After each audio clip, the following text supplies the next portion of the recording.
అతి బలవంతుడు రామ భక్తుడు లంకకు పోయి తిరిగి రాగల ధైర్య శౌర్య మహాయోధుడు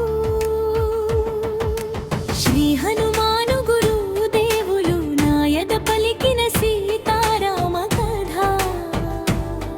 నీ పలికెద సీతారామ కథ జయ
సూక్ష్ముడై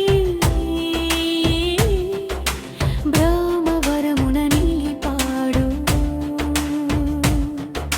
సింహిక గర్వము సంహరించి లంకను చేరిన ధీరుడు త్రికూటాచల శిఖరముపై లంకాపురమును గంచాడు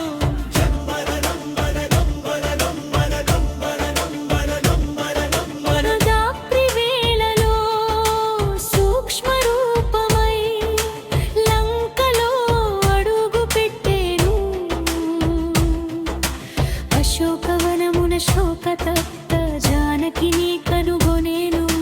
మాసిన వస్త్రము కన్నీటి నేత్రం పతి వియోగము భరించుచు సీతమాతను చూచి మారుతి మనసు కరిగి నిలిచెను